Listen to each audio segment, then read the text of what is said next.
Barreskrim Mabes Polri Direktorat Tindak Pidana Cyber itu menangkap klien kami, baik klien Perdata maupun Gus Nur. Oleh Saudara Bambang Tri, kuasa hukum pidananya belum diteken, untuk kuasa Perdata saja yang sudah diteken untuk menggugat. Ini tambah gaduh gitu.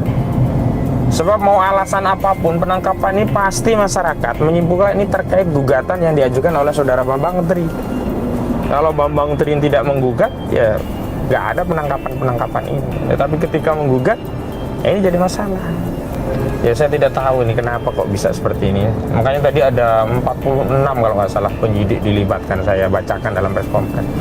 Harusnya penyidik yang banyak itu lebih bermanfaat untuk membantu proses penyelidikan tragedi Kanjuruhan timbang untuk menangkapi Gus Nur, menangkapi klien kami Bambang Tri gitu. Kalaupun ya Bambang Tri ditangkap, Gus Nur ditangkap, toh ini masalah ijazah palsu tidak bisa selesai dengan penangkapan, tetap harus bergulir di pengadilan, tetap jalan. Dan masyarakat juga tetap meminta kepastian tentang ijazah ini gitu loh. Mengajukan gugatan itu adalah hak sekaligus kewajiban, hak bagi siapa yang ingin menggunakannya, kewajiban bagi orang yang punya pengetahuan akan ada bahaya dalam bernegara ini kalau hal-hal yang ilegal itu didiamkan. Jadi menurut saya Bambang Tri sebenarnya sedang membantu negara kita ini ya, agar proses bernegara itu sesuai dengan real konstitusi, agar kita tidak memiliki pemimpin yang tidak memenuhi syarat atau kurang syarat, pemimpin yang tidak sah, pemimpin yang ilegal dan inkonstitusional. Bahaya sekali, bahaya. Baik Nuril menjadi contoh paling mutakhir betapa hukum sering membuat korban terjungkir. Alih-alih melindungi mereka yang teraniaya, Undang-Undang ITE kerap dipakai yang berkuasa. Digunakan untuk membungkam keluh dan keberatan, membisukan mereka yang sebenarnya korban. Publik menjadi ketakutan untuk bersuara lantang, kritik bisa dipidana sebagai fitnah dan pencemaran. Hukum akhirnya sibuk meladeni ketersinggungan. Urusan remeh pun bisa berakhir pemenjaraan.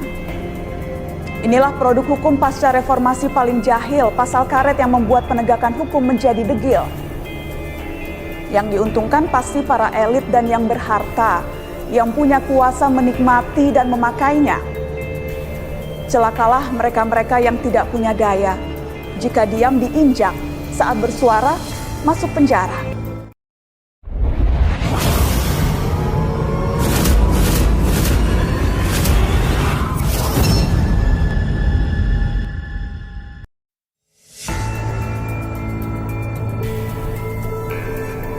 Penggugat ijazah Jokowi ditangkap polisi.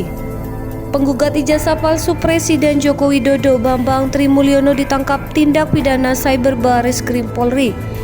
Bambang ditangkap di Hotel Sofyan Tebet pada hari Kamis sekitar pukul 13.44 WIB. Kadif Humas Mabes Polri Dedi Prasetyo mengatakan akan menjelaskan hal tersebut lewat konferensi pers malam ini. Ya, nanti malam pukul 19 yang dirilis Kabat sama Direktur Cyber, ujar Dedi singkat. Bambang bersama Ahmad Khozainuddin menggugat Jokowi atas tuduhan ijazah palsu ke Pengadilan Negeri Jakarta Pusat. Keduanya menilai Jokowi telah melakukan perbuatan melawan hukum berupa membuat keterangan yang tidak benar atau memberikan dokumen palsu berupa ijazah bukti kelulusan SD, SMP, SMA atas nama Joko Widodo.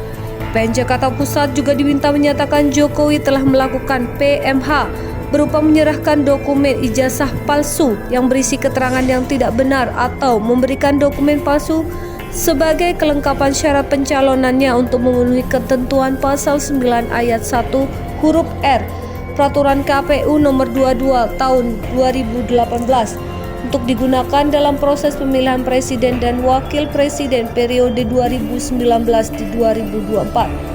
Tim Direktorat Cyber Barreskrim Polri menangkap Bambang Tri Mulyono, pria yang digugat Presiden Jokowi mengenai dugaan ijazah palsu. Bambang ditangkap berkaitan dengan laporan polisi mengenai dugaan kasus penistaan agama, bukan terkait gugatan soal ijazah. Benar, nanti malam akan dilakukan konferensi pers, ujar Kadif Humas Polri Irjen Dedi Prasetyo kepada detik.com menjawab pertanyaan mengenai penangkapan Bambang. diminta konfirmasi terpisah.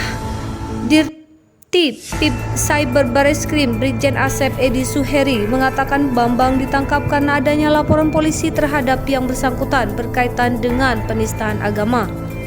Berkaitan dengan dugaan penistaan agama, kata Asep, Bambang ditangkap di Tebet, Jakarta Selatan sore ini pukul 13.30 WIB.